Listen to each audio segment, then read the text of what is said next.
Four आज के lecture का आगाज़ करते हैं। लेक्चर नंबर हमारा 27।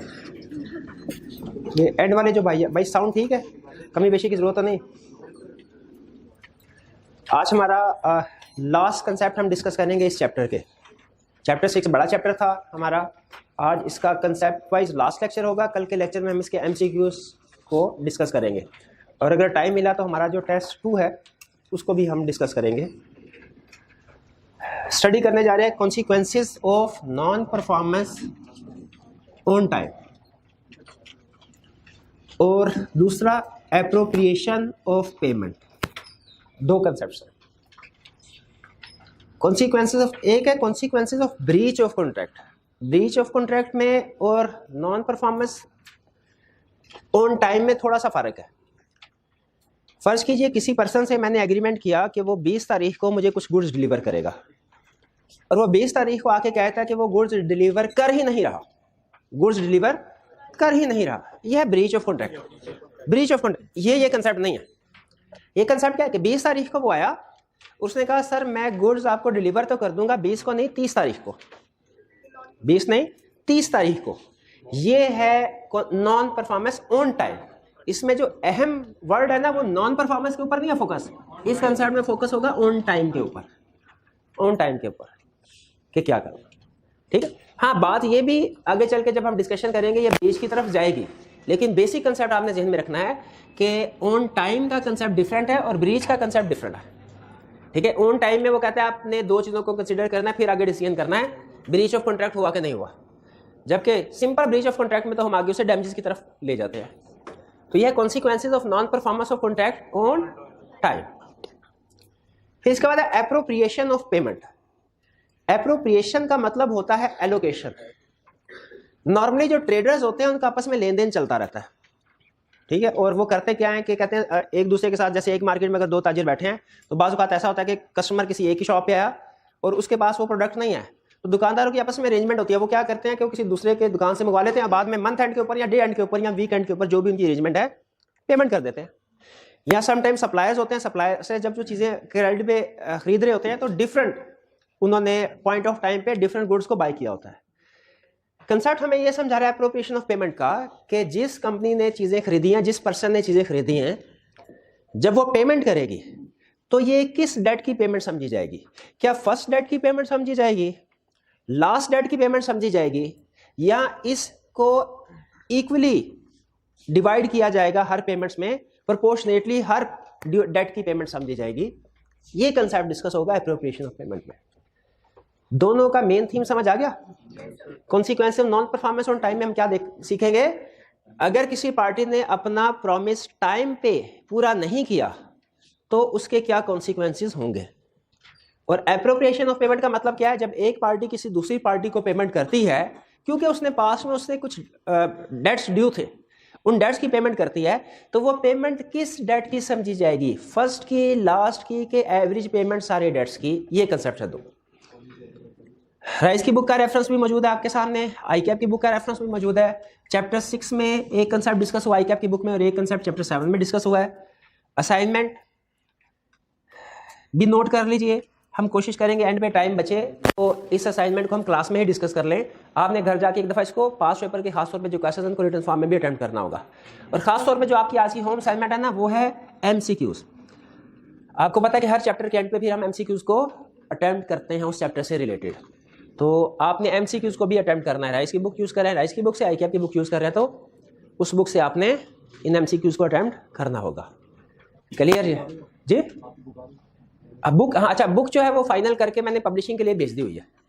ठीक है, वो परसों रात को मैंने सेंड कर दी थी। उन्होंने कमिट किया कि मंडे को अवेलेबल होगी लाहौर में, और उसके बाद 2 से 3 दिन में बाकी सिटीज़ में अवेलेबल होगी। तो नहीं, वॉल्यूम अभी ये नोट आईकैप वाला यानी वॉल्यूम 1 है, उसमें आईकैप के सारे कंसेप्ट्स होंगे, आईकैप की सारी इलस्ट्रेशन, आईकैप की सारी केस स्टडीज़ वगैरह, जो भी आईकैप की बुक में जो जो चीज़ मौजूद है वो सारी वॉल्यूम 1 में मौजूद होगी। वॉल्यूम 2 ऑप्शनल है, एक्स्ट्रा केस स्टडीज़ उसमें होगी उन स्टूडेंट्स के लिए जो थोड़ा अपनी प्रैक्टिस को बढ़ाना चाहते हैं, अगर उनके पास टाइम है। ठीक है, अगर आपके पास टाइम है तो फिर वॉल्यूम 2 भी प्रैक्टिस ज़रूर कीजिएगा, लेकिन वो बाद में, पहले वॉल्यूम 1। और volume 1 in it self complete package है। अगर आप वॉल्यूम 1 बाय करते हैं, वॉल्यूम 2 बाय करना लाजमी नहीं है। वो सिर्फ उस सूरत में अगर आपने वॉल्यूम 1 के सारे क्वेश्चन प्रैक्टिस कर लिए, उसके बाद मजीद आप समझते हैं कि जी हमें कुछ प्रैक्टिस करनी चाहिए केस स्टडीज़ वगैरह की, फिर वॉल्यूम 2 यूज़ करें, वरना उसकी ज़रूरत नहीं है। लेकिन मेरी रिकमेंडेशन है, अगर आपके पास टाइम है तो वॉल्यूम 2 भी प्रैक्टिस कीजिएगा। हम बहरहाल कोशिश करेंगे कि उसमें से कुछ क्वेश्चन हम क्लास में टेस्ट वगैरह के ज़रिए से आप तक आपके साथ शेयर कर लें, ताकि आप भी जो स्टूडेंट्स वॉल्यूम 2 बाय नहीं करेंगे उनको भी उसकी जो अच्छी प्रैक्टिस है वो पहुँचती रहे। बहरहाल चलिए, ये कंसेप्ट समझ आ गया, आज के असाइनमेंट भी नोट कर लिया आपने। अब चलते हैं कंसेप्ट्स की तरफ। Consequences of non performance.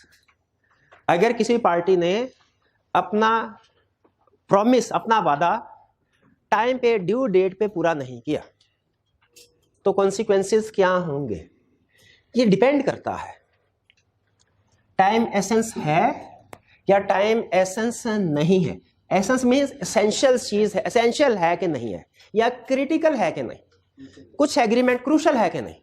कुछ एग्रीमेंट्स ऐसे होते हैं जिनमें टाइम क्रिटिकल होता है, क्रूशल होता है, एसेंस होता है। एसेंस का मतलब क्या है कि उस प्रॉमिस का एग्री टाइम पे परफॉर्म होना या प्रॉपर टाइम पे परफॉर्म होना जरूरी होता है। और कुछ एग्रीमेंट ऐसे होते हैं जिनमें टाइम एसेंस नहीं है। जिन एग्रीमेंट्स में टाइम एसेंस नहीं है उनमें लाजमी नहीं होता कि एग्रीमेंट परफॉर्मेंस जो है, प्रॉमिस, वो ड्यू डेट पे ही परफॉर्म किया जाए। हालांकि होना यही चाहिए कि जो डेट एग्री की है उसी पे परफॉर्म हो, लेकिन अगर उस डेट पे परफॉर्म ना भी हो तो भी ज्यादा मसला नहीं होता। ठीक है, टाइम एसेंस और टाइम नॉट, दोनों में फर्क समझ आया? फिर समझाने के लिए हमें कुछ मजीद एग्जांपल्स दे रहा है। कह रहे आपको कैसे पता चलेगा टाइम एसेंस है कि नहीं? केस स्टडी में, एग्जाम पॉइंट ऑफ व्यू से पहले बता रहा हूं, आपको क्वेश्चन में क्लियरली उसने बताया होगा कि पार्टीज के दरमियान में एग्री हुआ, टाइम एसेंस है या टाइम एसेंस नहीं है। पार्टीज के दरमियान में एग्री हुआ। अगर पार्टीज के दरमियान में एग्री नहीं हुआ ना, तो फिर आपने नेचर ऑफ द कॉन्ट्रैक्ट से, नेचर ऑफ द एग्रीमेंट से अंदाजा लगाना है कि टाइम एसेंस है कि नहीं। अगर नेचर ऑफ द एग्रीमेंट से आपको लग रहा हो कि इस एग्रीमेंट का एग्रीड टाइम पे परफॉर्म होना लाजमी था, तो फिर इसका मतलब है टाइम एसेंस है। अगर उस डेट पे परफॉर्म ना किया जाए प्रॉमिस को, तो फिर इससे कोई इंजरी हो सकती है, कोई नुकसान हो सकता है जानी या माली किसी पार्टी को, तो इसका मतलब क्या होगा? इसमें टाइम एसेंस है। जैसे फर्ज कीजिए हमने एक बंदे को ऑर्डर किया कि 500 पाकिस्तान के झंडे, फ्लैग्स 500 हमें डिलीवर करें 5 अगस्त को। 5 अगस्त उसने हमें डिलीवर किए 15 अगस्त को। बताइए इसमें टाइम एसेंस है कि नहीं? टाइम एसेंस है, क्योंकि उसके बाद हमारे किसी काम का नहीं। अच्छा, अगर एग्रीमेंट में तय पा गया, फिर तो जो भी एग्रीमेंट में तय पाया वो टाइम एसेंस होगा उसमें। लेकिन असल मसला तब आता है स्टूडेंट को जब वो क्वेश्चन में क्लियरली नहीं लिखता टाइम एसेंस है। हमें नेचर ऑफ द कॉन्ट्रैक्ट से अंदाजा लगाना पड़ता है। एक एग्जांपल मैंने आपके साथ शेयर कर दी। दूसरी एग्जांपल, बर्थडे केक वाली। अगर ऑर्डर ये दिया गया हो कि इस डेट के ऊपर आपने बर्थडे केक डिलीवर करना है, टाइम एसेंस है कि नहीं? ईद पे हमने कपड़े सिलवाए दर्जी से और एग्री हुआ कि चांद रात पे वो हमें कपड़ों की डिलीवरी देगा, टाइम एसेंस है कि नहीं? बिल्कुल है। ये क्लियर हो गया? कुछ कॉन्ट्रैक्ट्स में टाइम एसेंस होता है, कुछ में। अब अगर फर्ज कीजिए आम दिनों में आप दर्जी को कपड़े देते हैं, ठीक है, और वो आपको कहता है कि जिस डेट पे आके ले जाइएगा, और वो ड्यू डेट पे डिलीवर नहीं कर पाता, इसमें टाइम एसेंस नहीं है। अनलेस कि आपने एग्री कर दिया गया हो कि भाई ये मेरे कजन की शादी है, इस डेट को, उस पर मैंने कपड़े पहने, तो इस डेट से पहले पहले कर लेना। अगर एग्री कर लिया हो ना पार्टीज ने, फिर तो हमने नेचर की तरफ जाना ही नहीं है, फिर तो हमने कहना टाइम एसेंस है। लेकिन अगर एग्री नहीं हुआ तो हमने नेचर ऑफ द कॉन्ट्रैक्ट से अंदाजा लगाना है कि आप नेचर ऑफ द कॉन्ट्रैक्ट से कुछ अंदाजा लगा सकते हैं कि इसमें टाइम एसेंस होगा कि नहीं। बस ये 2-3 एग्जांपल मैंने जो दी ये काफी है, अपने ज़हन में रखिएगा। यहाँ तक क्लियर? अच्छा, नोट्स में कोई उसने एग्जांपल दी होगी, एग्जांपल्स काट दीजिए। एग्जांपल्स है in commercial contracts time for delivery of good is considered essence, ये काट दीजिए। ये पहले हुआ करती थी, लेकिन अब एग्जांपल आई कैप जो ये वाला इसमें नहीं है, तो हमने भी फिर इसको इंक्लूड कर दिया। आपको बताया था ना कि जब आई कैप की बुक आ जाएगी उसके साथ अगर कोई कमी बेशी होती है तो मैं आपको बता दिया करूंगा। तो इसमें जो एग्जांपल्स है ना, लर्निंग ऑब्जेक्टिव 7 के नीचे what is when is time and essence of the contract, इसके नीचे एग्जांपल है इन कमर्शियल कॉन्ट्रैक्ट्स वाली, ये डेड लाइन काट दीजिए। अच्छा, आप मुझे बताइए, फर्ज कीजिए एक हॉस्पिटल में पेशेंट एडमिट है, उसके लिए ऑक्सीजन सिलेंडर की जरूरत है, और ऑर्डर दिया और तय ये पाया कि ऑक्सीजन सिलेंडर जो है वो सुबह 9 बजे वो पार्टी डिलीवर कर देगी। पार्टी एग्रीड टाइम पे, एग्रीड डेट पे डिलीवर नहीं करते, टाइम एसेंस है कि नहीं इस कॉन्ट्रैक्ट में? टाइम एसेंस है, क्योंकि इसमें अगर नॉन डिलीवरी होगी तो उससे इंजरी हो सकती है दूसरी पार्टी को, उसकी जान का मसला है। तो अभी तक की सारी डिस्कशन में हम इस नतीजे पे पहुंचे कि कुछ एग्रीमेंट्स में टाइम एसेंस होता है, कुछ में एसेंस नहीं होता। अब वो कहता है अगर ड्यू डेट पे किसी पार्टी ने प्रॉमिस परफॉर्म नहीं किया ना तो इसके कॉन्सिक्वेंसेज डिपेंड करते हैं टाइम एसेंस था कि नहीं था। अगर टाइम एसेंस था तो फिर जो एग्रीव्ड पार्टी है यानी प्रोमिसी, उसके पास ऑप्शन है क्या, ये एग्रीमेंट उसके लिए वाइडेबल है। वाइडेबल का मतलब क्या, चाहे रिसेंड करे चाहे एक्सेप्ट कर ले। ठीक है, अगर वो रिसेंड करे तो ब्रीच ऑफ कॉन्ट्रैक्ट का केस फाइल कर सकते हैं, अगर रिसेंड करे तो ब्रीच ऑफ कॉन्ट्रैक्ट का केस फाइल कर सकते हैं। अच्छा, चाहे वाइडेबल है ना, वाइडेबल में दो ऑप्शन होती है, चाहे एक्सेप्ट कर ले चाहे रिसेंड कर ले। इन एनी केस इस एग्रीड पार्टी के पास ऑप्शन है कि जो इसका नुकसान हुआ है वो डैमेजेस क्लेम कर सकते हैं, डैमेजेस क्लेम कर सकते हैं। ठीक है, पार्टी कैन क्लेम कंपनसेशन। किस चीज की कंपनसेशन, डिले होने की वजह से जो नुकसान हुआ होगा इसको, जो इंजरी हुई होगी इसको। ठीक, provided notice is given at time of acceptance. अगर एक्सेप्ट किया तो क्या फिर कंपनसेशन मिलेगी, फिर भी कंपनसेशन मिलेगी। अगर आपने एट टाइम ऑफ एक्सेप्टेंस को देखिए, थोड़ा कंसेप्चुअली सोचिए। मैंने एक पर्सन से कहा कि मुझे कुछ एसी चाहिए ड्यू डेट पे, एसी चाहिए मुझे ड्यू डेट के ऊपर, और कॉन्ट्रैक्ट में मैंने ये तय कर लिया कि टाइम एसेंस होगा 20 तारीख को। वो पार्टी 20 की बजाय 30 तारीख को एसी लेके आई, टाइम एसेंस था। मेरे लिए एग्रीमेंट क्या है, मैं चाहूं, वाइडेबल का मतलब है चाहूं तो मैं 30 तारीख को ये डिलीवरी एक्सेप्ट करूं चाहे रिजेक्ट कर दूं। अगर मैं रिजेक्ट कर दूं तो मुझे बताइए मैं कंपनसेशन क्लेम कर सकता हूं कि नहीं। मुझे नुकसान हुआ ना 10 दिन का, हो सकता है मैंने 20 तारीख को जरूरी था तो मैंने मार्केट से हाई रेट के ऊपर एसी खरीद ली हो। अगर मैं रिजेक्ट करता हूं फिर भी कंपनसेशन क्लेम करूंगा, और अगर मैं फर्ज कीजिए एसी एक्सेप्ट कर लेता हूं फिर भी नुकसान तो फिर भी मेरा हुआ होगा ना, कंपनसेशन फिर भी मैं क्लेम कर सकता हूं। लेकिन शर्त यह है कि एट टाइम ऑफ एक्सेप्टेंस मुझे नोटिस देना पड़ेगा कि भाईजान आपकी लेट डिलीवरी में एक्सेप्ट कर रहा हूं, लेकिन इसका यह मतलब ना समझेगा कि मैंने आपकी लेट डिलीवरी को रेटिफाई कर दिया है। नहीं, एक्सेप्ट कर रहा हूं लेकिन जो डैमेजेस जो मेरा नुकसान हुआ है वो आप कंपनसेट करेंगे। नोटिस ऑफ कंपनसेशन देना जरूरी है, खास तौर पे एक्सेप्ट करते हुए, जब आप लेट डिलीवरी एक्सेप्ट करें। तो बताइए अगर टाइम एसेंस है और पार्टी हमें लेट डिलीवरी देती है, कॉन्ट्रैक्ट हमारे लिए क्या है, वाइडेबल। हम चाहे तो एक्सेप्ट करें लेट डिलीवरी चाहे ना करें, इन एनी केस हम डैमेजेस क्लेम कर सकते हैं। लेकिन खास तौर पे अगर एक्सेप्ट कर रहे हैं हम तो एक्सेप्टेंस के वक्त हमें नोटिफाई करना पड़ेगा। अगर हमने एक्सेप्टेंस कर ली चीजों की लेकिन उसे नोटिफाई नहीं किया कि हम आपसे कंपनसेशन लेना चाह रहे हैं, डैमेजेस क्लेम करें, तो फिर बाद में कंपनसेशन क्लेम नहीं कर सकते। क्लियर? अगर सिलेंडर नहीं पहुंचा तो वो कैसे कंपनसेट करेगा? वो हो सकता है हमने हाई रेट के ऊपर कहीं और से ले लिया हो, वो तो मैंने एग्जांपल दी ना आपको कि कॉन्ट्रैक्ट किस वक्त वो हमारा एसेंस है टाइम में, वरना नॉर्मली आपको पता है बिजनेस लाया तो उसमें वो एग्जांपल सेल परचेज वाली देता है, ये वाली example they they. Time is not essence. अगर टाइम एसेंस नहीं है तो कॉन्ट्रैक्ट वाइडेबल नहीं है, यानी इसका मतलब ये हुआ टाइम एसेंस नहीं है और लेट डिलीवरी हुई 30 तारीख को, मेरे ऊपर लाजिम है कि मैं लेट डिलीवरी को एक्सेप्ट करूंगा क्योंकि टाइम एसेंस नहीं। लेकिन बहरहाल ये रिकॉग्नाइज कर रहा है कि मेरे साथ हुई जाती है, 10 दिन मुझे सामान डिले मिला, लेट मिला है, तो हो सकता है मेरा प्रोडक्शन प्रोसेस रुक गया हो, तो कंपनसेशन क्लेम कर सकता हूं मैं, कंपनसेशन क्लेम कर सकता हूं मैं। ठीक है, लेकिन यहां पे उसने बताया नहीं, लेकिन यहां पे भी सेम रूल कि मुझे एट टाइम ऑफ एक्सेप्टेंस उसको नोटिफाई करना पड़ेगा। तो बताइए इन दोनों में आपको क्या फर्क नजर आ रहा है, टाइम इज एसेंस और time is not essence? Voidable का, कंपनसेशन का फर्क नहीं है, कंपनसेशन दोनों जगह पे मौजूद है। वाइडेबल का टाइम इज नॉट एसेंस तो वाइडेबल नहीं है, time is essence voidable. Clear? ठीक। अच्छा, इसका मतलब यह है अगर टाइम एसेंस है और पार्टी लेट डिलीवरी देती है, हम एक्सेप्ट नहीं करते, तो फिर ये क्या हो जाएगा, फिर उस सूरत में यह ब्रीच ऑफ कॉन्ट्रैक्ट बनेगा। आपको बताया था ना, ब्रीच ऑफ कॉन्ट्रैक्ट में और नॉन परफॉर्मेंस ऑन टाइम में फर्क है। नॉन परफॉर्मेंस ऑन टाइम में चूंकि वाइडेबल कॉन्ट्रैक्ट हो जाता है, अगर पार्टी उसको रिसेंड कर दे तो फिर वो ब्रीच ऑफ कॉन्ट्रैक्ट में चला जाएगा। लेकिन अगर पार्टी उसको एक्सेप्ट कर लेती है फिर ब्रीच ऑफ कॉन्ट्रैक्ट में नहीं जाएगा। तो ये दोनों में फर्क ध्यान, क्योंकि ब्रीच ऑफ कॉन्ट्रैक्ट हमारा नेक्स्ट टॉपिक होगा। ठीक है, अब यहाँ पे हमने दोनों ऑप्शंस को पढ़ लिया जी।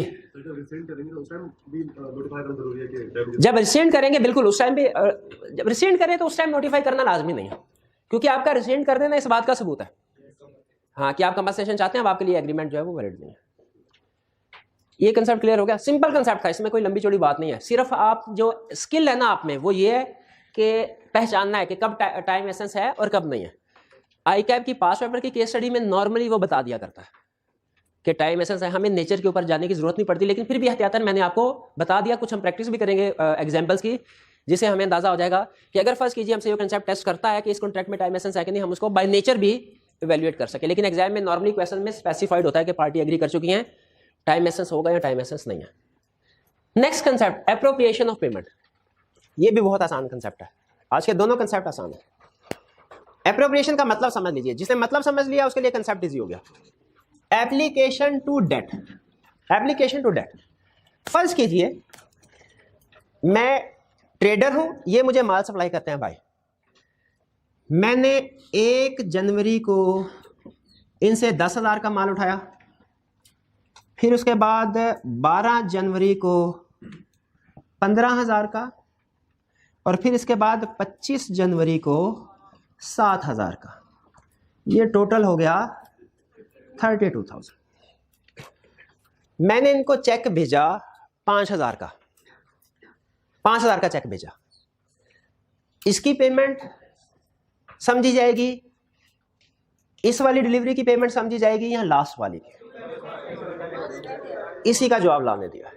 तरतीब से चलें। सबसे पहले if debtor specify, appropriation of payment का मतलब क्या है? एप्लीकेशन या एलोकेशन टू डेट्स, कि जो आपने पेमेंट की है, आपके प्रीवियस कई डेट्स थे, आपने पेमेंट, अगर तो एक ही डेट था फिर तो सवाल ही पैदा नहीं होता ना, फिर तो है जो पेमेंट किया उसी डेट की है। लेकिन अगर पास्ट में बहुत से, ये हर एक अलग डेट इसको बोलते हैं लीगल लैंग्वेज में, क्योंकि आपने ये भी आपकी लायबिलिटी है, ये भी लायबिलिटी है, ये भी लायबिलिटी। अगर पास्ट में बहुत से वेरियस डेट्स हैं और आप एक सिंगल पेमेंट भेजते हैं, तो वो सिंगल पेमेंट किस डेट की समझी जाएगी? ये क्वेश्चन है जिसको ये आंसर कर रहा है। इसको कहते हैं एप्रोप्रिएशन ऑफ पेमेंट या allocation of payment, application of payment, कुछ भी कह सकते हैं। लॉ ने नाम एप्रोप्रिएशन। इस 5,000 को किस डेट में एप्रोप्रिएट किया जाएगा? लॉ कहते हैं, सबसे पहले लॉ कहता है ये डिपेंड करता है अगर डेटर ने स्पेसिफाई किया हो। अच्छा, डेटर कौन होता है? जिसने पैसे देने हैं कि जिसने लेने हैं? मैंने इनको चेक दिया, मैं डेटर हूं कि क्रेडिटर? डेटर। याद रखें, मैं डेटर हूं, तो इसका मतलब है जो बंदा पेमेंट कर रहा है, जिस बंदे ने पेमेंट भेजी है, अगर वो पेमेंट के साथ स्पेसिफाई कर दे कि सर जी ये जो 5,000 है 12 जनवरी वाले डेट की पेमेंट है, तो फिर एप्रोप्रिएशन किस डेट की होगी? 12 जनवरी वाले की। और अगर मैंने कह दिया 25 जनवरी वाले की होगी, अगर मैंने कह दिया 1 जनवरी वाले की होगी। ठीक, 10,000 का चेक भेजा, 10,000 का चेक भेजा मैंने, और बता दिया कि 25 जनवरी और 12 जनवरी का एलोकेशन होगी, तो एलोकेशन कैसे होगी? 25 जनवरी का 7,000 निकल गया, 12 जनवरी का 3,000 निकल गया। क्लियर? अच्छा, अगर मैंने बता दिया कि 10,000 का चेक है, ये 1 जनवरी वाली पेमेंट है। अच्छा, आपको पता है लॉ चीजों को दोनों तरीकों से लेके चलता है, एक्सप्रेस भी और इंप्लाइड भी। अभी तो मैंने एक्सप्रेस इंटीमेशन दी इनको, अब सुनेगा इंप्लाइड इंटीमेशन की एग्जांपल। मैंने 10,000 का चेक दिया और उसके पीछे लिख दिया, या यूं कह ले 10,000 का नहीं 17,000 का चेक दिया। कितने का चेक दिया? और उसके पीछे लिख दिया ब्रैकेट में 10,000 plus 7,000 is equal to 17,000। Cheque के पीछे लिख दिया, या चेक के साथ कोई पेज अटैच किया उस पर लिख दिया और इसको भिजवा दिया। बताइए मैंने इनको इंटीमेट किया है कि नहीं किया? किया। हालांकि एक्सप्रेस इंटीमेशन नहीं है, लेकिन क्या ये इंप्लाइड इंटीमेशन है? मैं क्या कहना चाह रहा हूं कि भाई ये जो 17,000 है, 10,000 की पेमेंट और 7,000 की पेमेंट, तो ये भी इंटीमेशन समझी जाएगी। तो पहला असूल, अगर पेमेंट भेजता है डेटर और डेटर ने स्पेसिफाई कर दिया, तो जिस डेट को स्पेसिफाई कर दिया उसकी, मैंने अगर कहा कि 10,000 वाली, ये नहीं कह सकते नहीं नहीं 7,000 वाली पेमेंट होगी, 10,000 वाली होगी।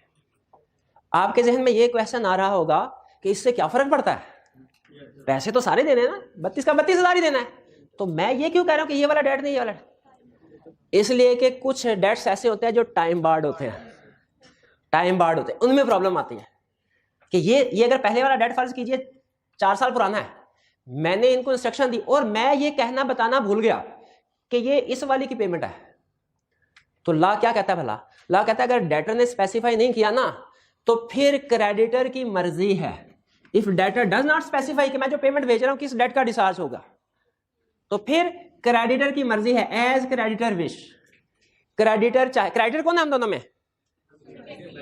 हाँ, जिसको पैसे मिल रहे हैं, जिसने मुझे उधार माल दिया हुआ है, इसकी मर्जी, ये चाहे तो टाइम बार डेट को भी क्लियर करवा सकता है, टाइम बार डेट को भी क्लियर, लेकिन डिस्प्यूटेड डेट की क्लियरेंस नहीं हो सकते। यानी फर्ज कीजिए 3 डेट थे, उनमें से इसका झगड़ा चल रहा है, ये डिस्प्यूटेड है। डिस्प्यूटेड समझते हैं? इन्होंने मुझे माल भेजा, माल टूटा हुआ था, मैंने कहा भाई ले जाओ माल टूटा, इसने कहा नहीं आपके बंदों ने तोड़ा। मैं कह रहा हूं मैंने तुम्हारा ये 10,000 नहीं देना, ये कह रहे देना। अब डिस्प्यूटेड है, ये आर्बिट्रेशन में चला गया या कोर्ट में चला गया। आर्बिट्रेशन और कोर्ट में फर्क समझते हैं ना?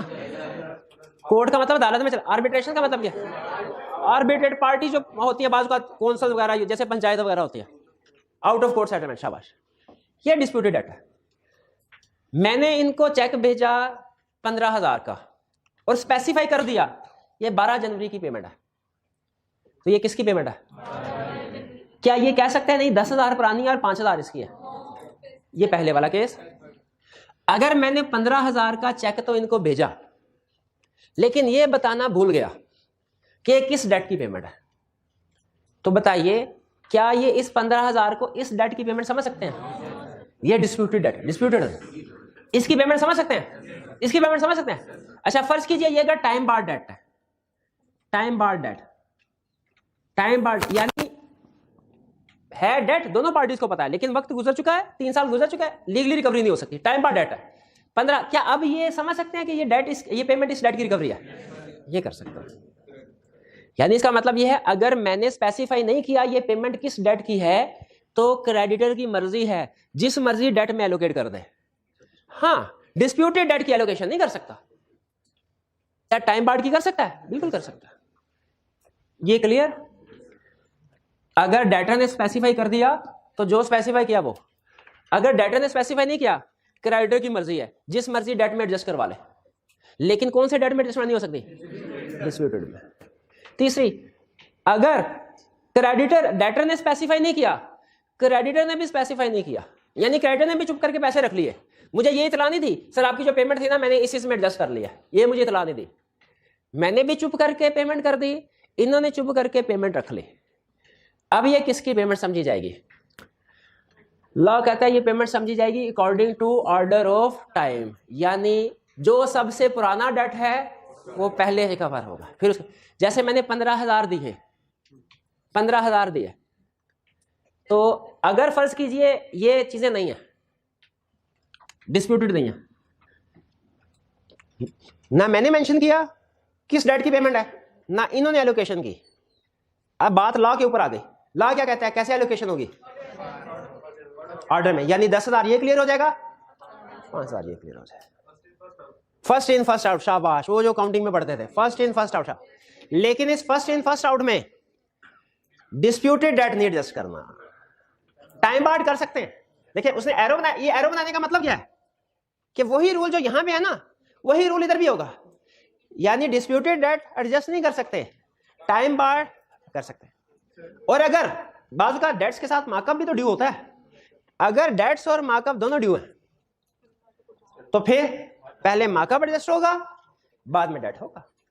अब मुझे बताइए, हमने बैंक ए से लोन लिया, एक लोन लिया 10 लाख का, एक लोन लिया 15 लाख का, और उनको पेमेंट भेज दी 5 लाख की। हमने मेंशन नहीं किया किस डेट की पेमेंट है, बैंक की मर्जी है। और अगर बैंक भी एलोकेशन नहीं करता तो फिर जो पहले वाला डेट था वो, और अगर 3 लाख का इंटरेस्ट ड्यू है, दोनों लोन एग्रीमेंट्स में 3 लाख का इंटरेस्ट ड्यू है, तो पहले दोनों का इंटरेस्ट सेटल होगा, बाद में जो 2 लाख बचा है ये पहले वाले डेट की सेटलमेंट होगी। क्लियर हो गया? क्विकली रिवाइज कर लेते हैं सिंपल कंसेप्ट। जी जी,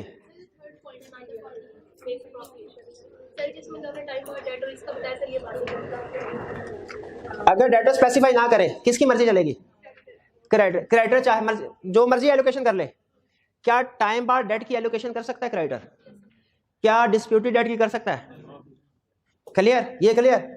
अगर क्रेडिटर ने भी एलोकेशन नहीं की, अब किसकी मर्जी चलेगी? लॉ की। लॉ क्या कहता है? फर्स्ट इन फर्स्ट आउट, जो पहला डेट है वो पहले सेटल होगा, लेकिन इसमें भी सेम रूल है इधर वाला, यानी अगर डेट सेटल करते हुए डिस्प्यूटेड डेट आया उसकी सेटलमेंट नहीं होगी, उसको एलोकेशन नहीं होगी। टाइम बार डेट आ गया उसकी एलोकेशन हो जाएगी। और अगर इंटरेस्ट और प्रिंसिपल दोनों ओवरड्यू हैं, दोनों ड्यू है, तो पहले सारा इंटरेस्ट होगा सेटल, फिर उसके बाद प्रिंसिपल होगा। क्लियर जी मेरे भाई?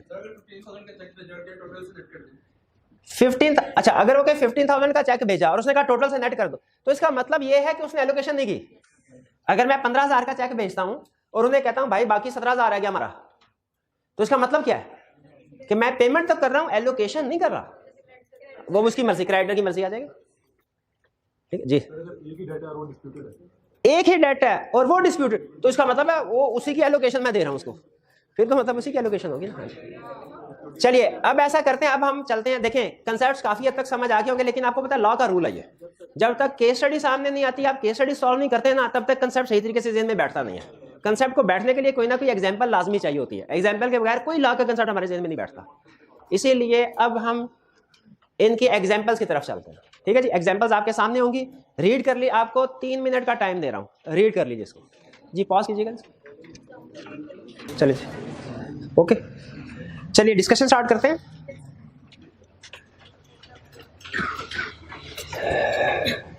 जी क्वेश्चन 20, ये ऊपर राइस की बुक का क्वेश्चन नंबर होता है, नीचे आपको पता है आई कैप का क्वेश्चन।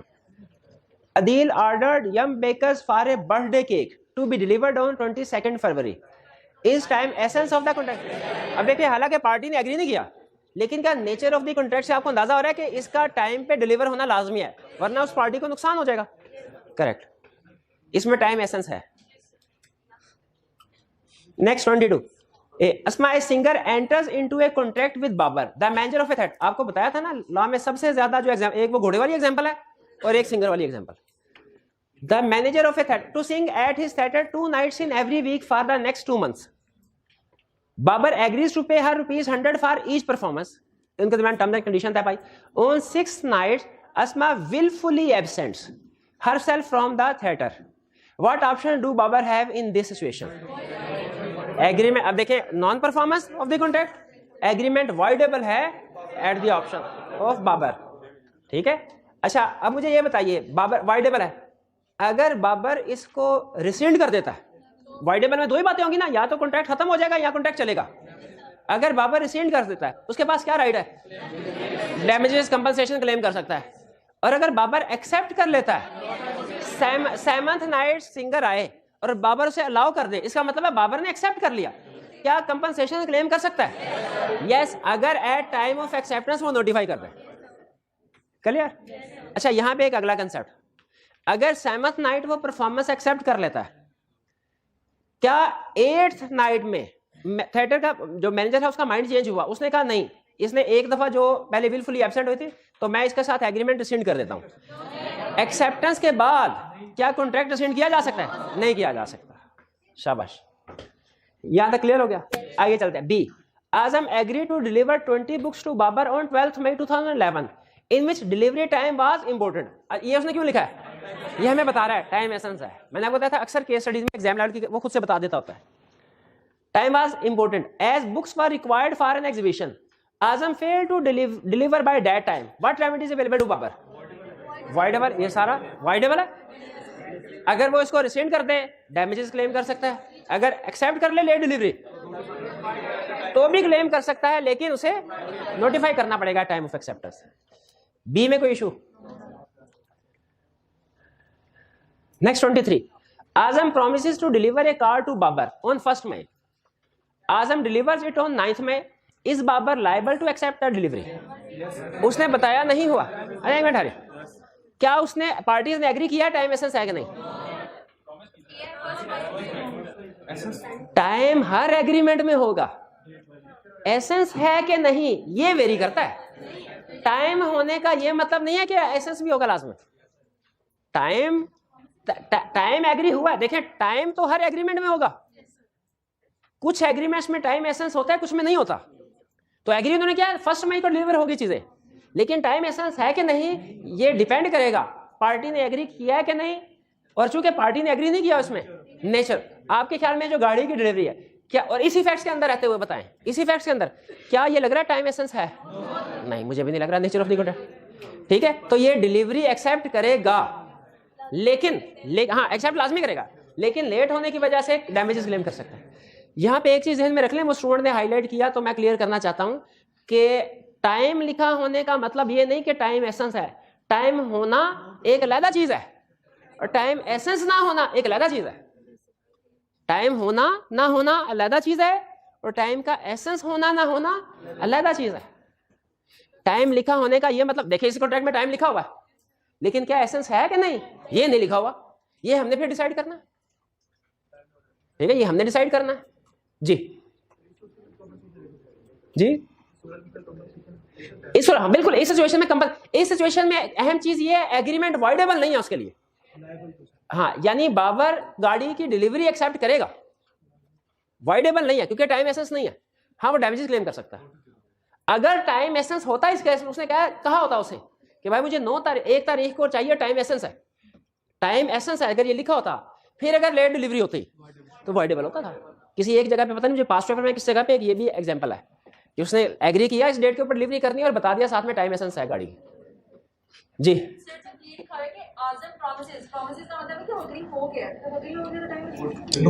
नहीं, वो तो जाहिर है हर एग्रीमेंट में पार्टीज एग्री होंगी। नहीं, ड्यू डेट एग्री करती है, टाइम, हाँ, यानी डेट से एग्री। देखिए मैं वही बता रहा हूँ, टाइम तो हर एग्रीमेंट में होगा तकरीबन, अगर जिसमें नहीं है उसमें हम रीजनेबल, आपको पता है, सब्स्टिट्यूट करते हैं, वो जो हमने कंसेप्ट स्टडी किया था। टाइम एसेंस है कि नहीं ये एक अलग चीज है।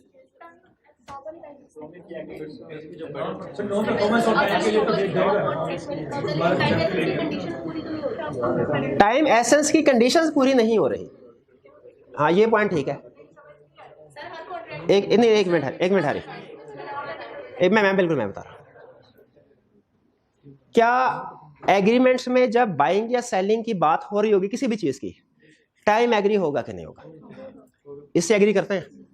लेकिन कुछ एग्रीमेंट ऐसे हैं जिन पे ड्यू डेट पे डिलीवरी करना इतना अहम होता है कि उसके बाद वो चीज किसी काम की रहती नहीं है, और कुछ केसेस में ड्यू डेट पे डिलीवरी ना हो तो पार्टी को नुकसान तो होता है, लेकिन वो चीज फिर भी बहरहाल काबिल इस्तेमाल रहती है।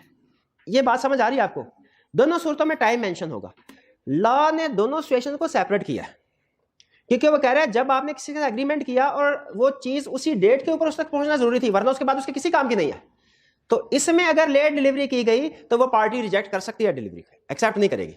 इसे लॉ ने कहा टाइम एसेंस है, और अगर टाइम एसेंस नहीं है तो इसमें वो पार्टी रिजेक्ट नहीं कर सकती, एक्सेप्ट करना पड़ेगा, लेकिन वो डैमेजेस क्लेम कर सकती है। जैसे फर्ज कीजिए अगर बर्थडे केक है फॉर एग्जांपल, ठीक है, और वो हमने ड्यू डेट में मंगवाया, वो अगले दिन सुबह आया, क्या हमारे किसी काम का है? नहीं है।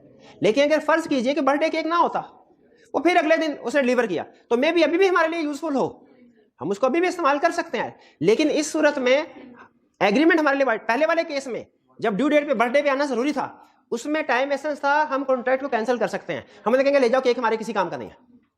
लेकिन अगर टाइम एसेंस नहीं है तो फिर हमें डिलीवरी एक्सेप्ट करनी पड़ती है, हाँ डैमेजेस क्लेम कर सकते हैं। कार्ड डिलीवर कर लिया, वो 9 मई को डिलीवर करता है, अब ये उस पे है कि वो रिजेक्ट करे या एक्सेप्ट करे, ऊपर चला दिया। इसमें प्रॉमिस ही नहीं करनी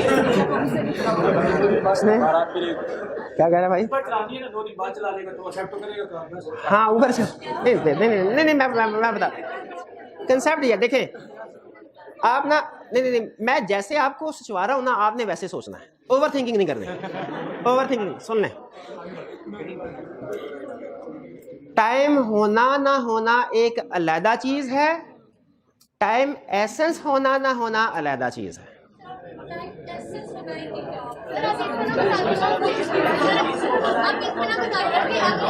एक मिनट जी बताए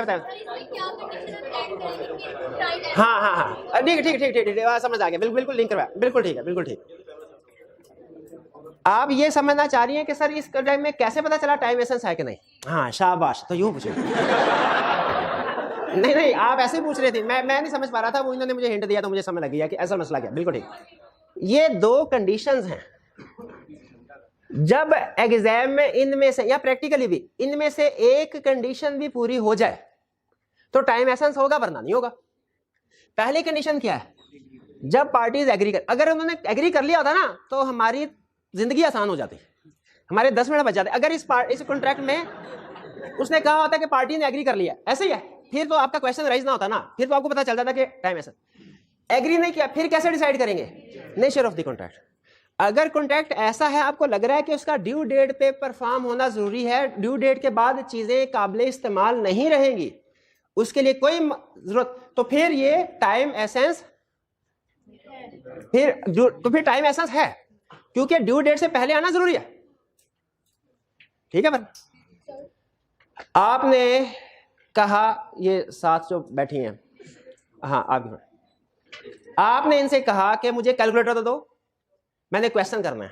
मैंने कहा अच्छा किस डेट को? आपने कहा कि 5 तारीख को। इसमें पार्टीज में एग्री तो नहीं हुआ, टाइम एसेंस है कि नहीं? हमने नेचर ऑफ द कॉन्ट्रैक्ट से अंदाजा लगाना है कि एसेंस ऐसे ही है। अगर तो आपका 5 तारीख से पहले पेपर है फिर टाइम एसेंस है, और अगर 5 तारीख से पहले पेपर नहीं है, मतलब आजकल के महीने चल रहे हैं, अभी 2-3 महीने पड़े हैं पेपर में, फिर टाइम एसेंस, क्योंकि 5 तारीख पेपर होने के बाद अगर कैलकुलेटर मिला तो वो तो आपके किसी काम का नहीं है। ठीक है।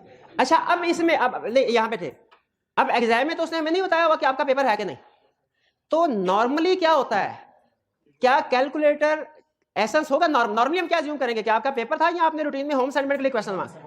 नॉर्मल सिचुएशन, हालांकि दोनों पॉसिबिलिटीज हैं, नॉर्मली क्या अज्यूम करेंगे हम? होम असाइनमेंट करें, तो टाइम एसेंस नहीं है इसमें। एग्जैक्टली इसी तरह इस केस में सबसे पहले हमने देखा पार्टी ने एग्री किया था कि नहीं किया था, नहीं किया हुआ। फिर हमने दूसरा उसकी नेचर की तरफ गए। नेचर में नॉर्मली ये जो गाड़ी की डिलीवरी होती है इसमें टाइम एसेंस नहीं होता। मे भी किसी केस में हो भी सकता था, हो सकता है कि उसने यहाँ कोई काम करना होता, कोई अहम डिलीवरी, हाँ दूल्हे की गाड़ी होती है, हाँ टाइम एसेंस है, शाबाश, हम साले बड़ी अच्छी देते हैं आप। तो हमने नेचर से अंदाजा लगाया। क्लियर? आगे चलते हैं। अब अगले सारे क्वेश्चन मैंने आपसे पूछने हैं। ये मैं इतना समझाया तो मैंने वैल्यूएट भी का कंसेप्ट समझ आया कि नहीं आया? अलर्ट। आगे B, Mahad promised to supply bricks to Nadeem on 4th May. Mahad delivers on 8th May. Nadeem accepts the delayed delivery. Can Nadeem claim damages? Provided, सिर्फ यस लिखेंगे, नंबर नहीं देगा examiner. If notice is given at time of acceptance. अच्छा वैसे question का हिस्सा नहीं है, वैसे आपसे पूछ रहा हूँ, वैसे क्वेश्चन कैसा, इसमें टाइम एसेंस था कि नहीं था? टाइम एसेंस नहीं था बिल्कुल, क्योंकि एग्री भी नहीं हुआ और नेचर भी ऐसे नहीं है, घर 4 दिन पहले और 4 दिन बाद किया। अब ये पास्ट पेपर का क्वेश्चन आ गया, और पास्ट पेपर का क्वेश्चन हम थोड़ा अलर्ट हो जाए जरा। Golden Foods GF agree to supply 2500 cans to Riaz Grocery Stores RGS. According to agreement the date of delivery was 31 August 2017। क्या डेट लिखने से कंफर्म हो गया टाइम एसेंस है? नहीं, डेट से कंफर्म नहीं। हाँ, however on due date of GF, on due date GF refused to supply the can. GF ने कहा मैं सप्लाई नहीं कर रहा can. Under the provisions of contract at 1870 discuss the rights of RGS in the above situation, assuming that time was the essence of the contract. Assuming, अब देखिए मैंने बताया था ना कि देखिए आई क्या आपका पास पेपर का क्वेश्चन और से बता दिया, लेकिन फर्ज कीजिए अगर वो ये लाइन ना लिखता, ये लाइन ना, तो आपके पास 2 ऑप्शन थी। पहले या तो नेचर ऑफ द कॉन्ट्रैक्ट की बेस पे खुद जज कर लें टाइम एसेंस है कि नहीं, या दोनों ऑप्शन लिख दें। एग्जाम में बेहतर होता है कि दोनों ऑप्शंस लिख दें अगर उसने मेंशन नहीं किया और क्लियरली आपको भी अगर अंदाजा नहीं हो रहा। यहाँ पे 12 उसने बता दिया टाइम एसेंस है, तो क्या ऑप्शन है उसके पास? Voidable at the option of RGS plus damages. अगर वो लेट डिलीवरी एक्सेप्ट करता है तो हाँ नोटिस देना पड़ेगा उसको एट टाइम ऑफ एक्सेप्टेंस। ये क्लियर है पार्ट, कोई प्रॉब्लम तो नहीं? B, what would be your answer to A above if GF supplied the cans on 12 September 2017 and RGS accepted the performance but suffered a loss on account of delayed supply? हाँ, ये जो हमने ऊपर वाली बात discuss कर ली थी उसे नीचे लादा से पूछ ले, क्या डैमेजेस क्लेम कर सकता है? डैमेजेस क्लेम कर सकता है प्रोवाइडेड नोटिस दे दे। ठीक है, नोटिस। इसमें हम वाइडेबल की बात नहीं करेंगे, बी में वाइडेबल की बात नहीं करेंगे। क्यों नहीं करेंगे बी में वाइडेबल की बात? वो कह चुका है, एक्सेप्ट हो चुका है। जब उसने एक्सेप्ट कर लिया तो फिर तो वाइडेबल, फिर तो वो एक्सेप्टेड हो गया। ठीक है, ऊपर वाले में करेंगे क्योंकि ऊपर वाले में उसने नहीं बताया था अभी एक्सेप्ट होगा। क्लियर? ये आगे चलते हैं। Briefly discuss to which debt following payments would be appropriated. अभी अप्रोप्रिएशन का क्वेश्चन आ गया। Azam owes to Babar among other debts the sum of ₹567। Babar writes to Azam and, अब देखें अदर डेट्स भी हैं। Babar writes to Azam and demands payment of this sum. Babar ने कहा मुझे 567 रुपए दो। आजम सेंड्स टू बी ₹567 क्योंकि जो उसने डिमांड किया था। अच्छा लेकिन फर्ज कीजिए अगर आजम डिमांड ना करता और ये इसे 567 पे करता, तो फिर इसका मतलब क्या एलोकेशन होगी या कि नहीं हुई? एलोकेशन नहीं हुई, हालांकि अमाउंट सेम है, एलोकेशन नहीं हुई। हम किस वजह से इस नतीजे पे पहुंचे हैं कि ये 567 वाले डेट की पेमेंट है? क्योंकि आजम ने डिमांड किया था मुझे ये पेमेंट दो भाई, और उसने एग्जैक्टली उसी अमाउंट को, इसका मतलब है आजम की डिमांड के ऊपर जो उसने डेट मांगा था उसकी पेमेंट हुई, तो उसी की allocation. B, Azam owes Babar among other debts rupees 1000 related to invoice number 27 which fall dues on the 1st June. He owes Babar no other debt of that amount. इस अमाउंट का और कोई डेट नहीं है। On the 1st June Azam pays to Babar rupees 1000. जी other debt, अच्छा amount नहीं है, इस अमाउंट का नहीं है, इस अमाउंट का एक ही डेट है। क्या इसको समझा जाए कि ये इसी इनवाइस की पेमेंट है? इसका जवाब है स्पेसिफाइड। हाँ जी बिल्कुल, ये अब मर्जी है उस बंदे की जो रिसीवर है, क्रेडिटर है, कि वो जिस मर्जी डेट में एलोकेशन कर दे।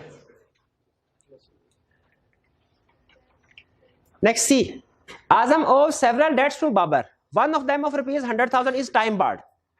Azam sends rupees 200,000 to Babar without indicating the debt which is to be appropriated. अब नहीं पहले टाइम बार डेटर ने, देखिए डेटर ने इंटीमेशन नहीं दी, अब क्या क्रेडिटर की मर्जी है, वो चाहे जिस मर्जी डेट के एलोकेशन कर दे। टाइम बार की एलोकेशन कर सकता है, यस, और इसके अलावा भी बाकी उसकी मर्जी है, जिस मर्जी डेट की एलोकेशन हो जाए। डी, आजम ओ, इसमें छोटा सा ट्विस्ट है। आजम ओज बाबर 3 डेट्स, रुपीज 150,000 18 अप्रैल का, रुपीज 300,000 18 अप्रैल का ही, दोनों की डेट सेम है, एंड रुपीज 400,000 25 अप्रैल का। Azam sends rupees 90,000 to be on 20th May. अच्छा आगे आई कैप के क्वेश्चन में उसने नहीं लिखा हुआ था, लेकिन ये जरूरी थी लाइन लिखनी। Neither party makes appropriation, first in first out, कौन सा वाला फर्स्ट है? 300 वाला फर्स्ट है, सॉरी 150 वाला फर्स्ट है कि 300 वाला? दोनों एक ही डेट पे हैं, ये ट्विस्ट है कहानी में। नहीं टाइम तो हमें नहीं पता सुबह कौन सा है शाम का कौन सा है, लॉ तो डेज देखेगा। एलोकेशन होनी है टाइम वाइज, और एक दिन 2 डेट्स क्रिएट हुए हैं, एलोकेशन कैसे होगी? प्रोपोर्शनेट। अब ये कंसेप्ट हमने बुक में नहीं उसने लिखा हुआ, एग्जांपल के जरिए समझाया। कुछ कंसेप्ट ऐसे होते हैं ना केस स्टडी करते हुए सामने आते हैं, तो यहां पे ये नया कंसेप्ट है हमारे लिए। इसमें प्रोपोर्शनेट एडजस्टमेंट होगी। कैसे? कितने का डेट? 90,000 का 150 में भी पोर्शन करेंगे, 300 में, 400 में नहीं करेंगे, ये तो बात वाला है ना। अच्छा क्या दोनों में इक्वल होगा? लॉ कहता है नहीं, इसमें जाएगा 30,000 और ये 60,000 इसकी पेमेंट समझी जाएगी, क्योंकि सेम डे पे दोनों क्रिएट हुए, दोनों डेट्स की डेट सेम है। तो इसका मतलब है हमने दोनों, देखें इसके साथ डेट डिफरेंट है तो इसको हमने बाद में कर दिया, ये वाले पहले आ गए, लेकिन अब जो दोनों सेम डेट के ऊपर है इनमें हमें एलोकेशन करनी पड़ेगी। हाँ 30, वो simple equation, math 150 plus 300 total कितना हुआ? हाँ तो 150 डिवाइडेड बाय 450 मल्टीप्लाई बाय 90,000, यानी ये टोटल इन दोनों का ये 1/3 है और ये 2/3 है, तो पेमेंट का 1/3 उसको चला जाएगा, 2/3 इसको आ जाएगा। क्लियर हुई है जी? चले घर जाके एक दफा कैलकुलेशन कर लीजिएगा, ये 30,000 60,000 पे पहुंच जाइएगा। अगर 30 और 60 पे पहुंच गए इसका मतलब है समझ आ गया concept. E Azam owes rupees 100,000 as principal amount and rupees 20,000 as interest. Azam sends rupees 30,000 to Babar. 20,000 interest की एलोकेशन होगी 10,000 पे, ये तो क्लियर। हाँ 2 मजीद क्वेश्चन हैं और ये दोनों क्वेश्चन आई कैप के 5 पेपर्स के, और उनमें से एक क्वेश्चन तो बहुत ही अच्छा बनाया उसने, बहुत अच्छा बनाया उसने। नहीं ठहर जाओ,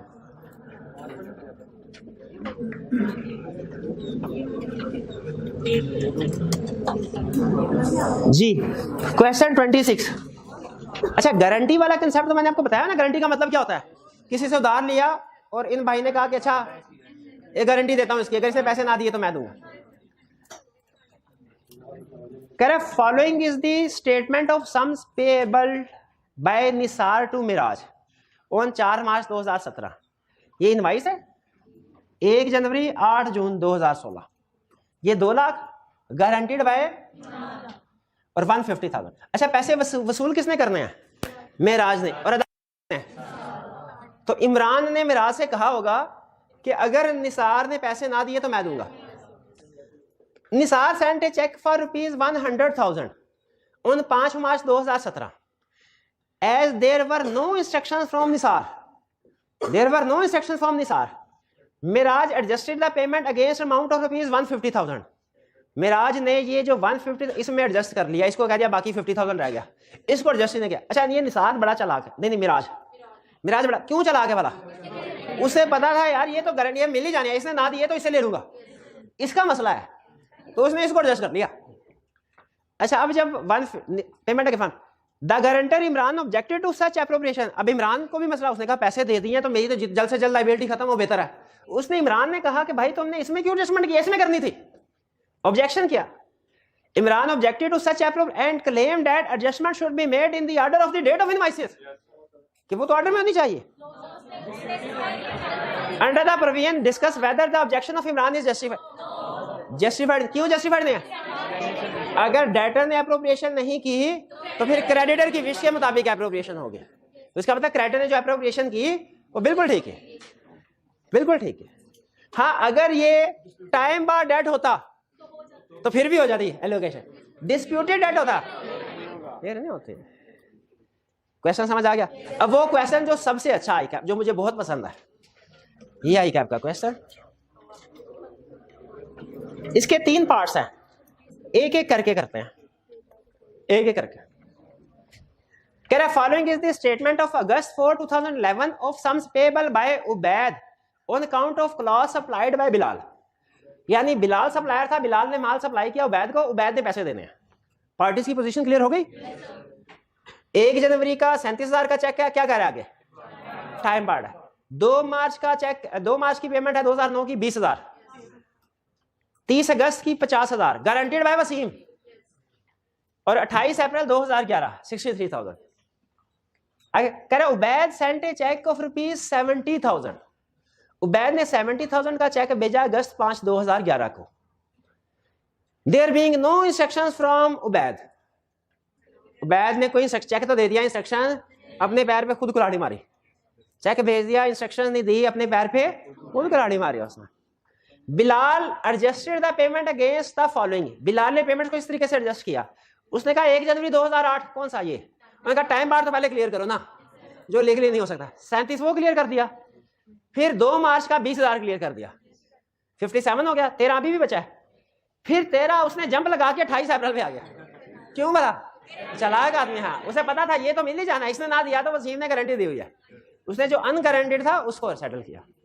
कह रहा है गारंटर वसीम ने ऑब्जेक्ट किया such appropriation and claim that since the amount of ₹37,000 was time barred it should not be adjusted and the full amount guaranteed by him should be fully adjusted. Is the objection of Waseem valid? क्या time barred date clear हो सकता? पहले तो हम rule लिख लेंगे ना कि अगर डेटर ने एप्रोप्रिएशन ना की हो तो क्रेडिटर की विश के मुताबिक एप्रोप्रिएशन होगी, और वो टाइम बार्ड डेट को भी रिकवर करवा सकता है, सिर्फ डिस्प्यूटेड को नहीं करवाना, उसने टाइम बार्ड को रिकवर करवा सकता है। तो बताइए पहली रिकवरी 37 क्लियर, ओके है बिल्कुल, और दूसरी ये भी ओके क्योंकि उसकी अपनी मर्जी है ना, और फिर 30,000 क्लियर हो गया। अच्छा, फर्स्ट कीजिए अगर इसमें कहता कि बिलाल ने भी एप्रोप्रिएशन नहीं की, बिलाल ने भी कोई इतला नहीं दी, फिर 37,000 जस्ट होता, 37 होता, 20,000 होता, ये 63 में से होता, इसमें से 13,000 फिर इसमें से एडजस्ट होता, ये 50,000 वाले में से। क्लियर? अच्छा, ये है पार्ट ए, इसमें कोई प्रॉब्लम तो नहीं। अब चलते हैं पार्ट बी की तरफ। अब ये ना पूरा व्यू नहीं आ रहा। कह रहा है discuss how should the above payment of ₹70,000 to be applied under each of the following independent circumstances अलग-अलग according to the provisions of contract act. Following words were written on the back of the check. Cheque की back के ऊपर ये अल्फाज लिखे हुए हैं 20%। इसका मतलब इम्प्लाइड उसने इंटीमेशन दे दी, इसका मतलब है अब ये किन की पेमेंट में एडजस्ट होगा?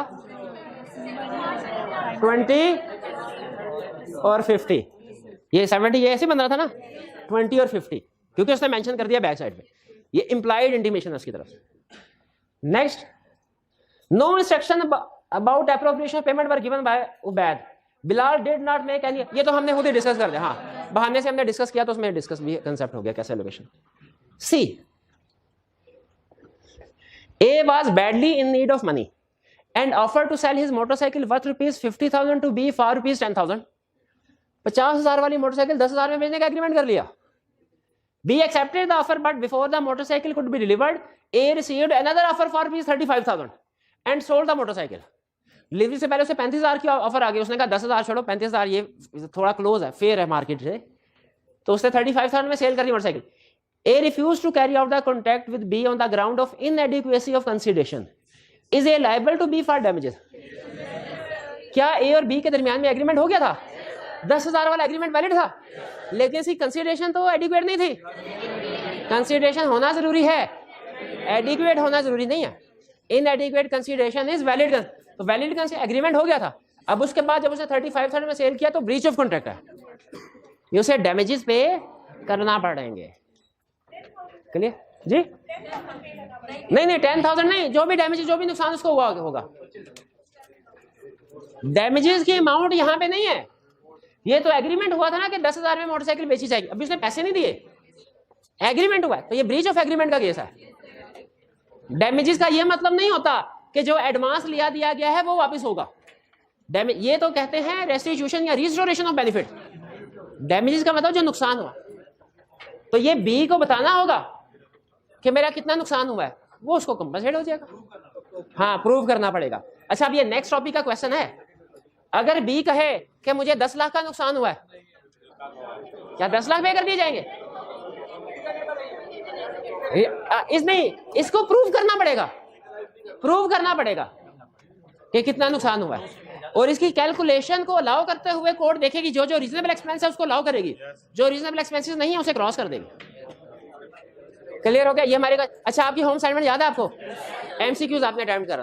बिल्कुल ठीक है, चलिए जी आज का लेक्चर यहाँ खत्म करते हैं। अल्लाह हाफिज़।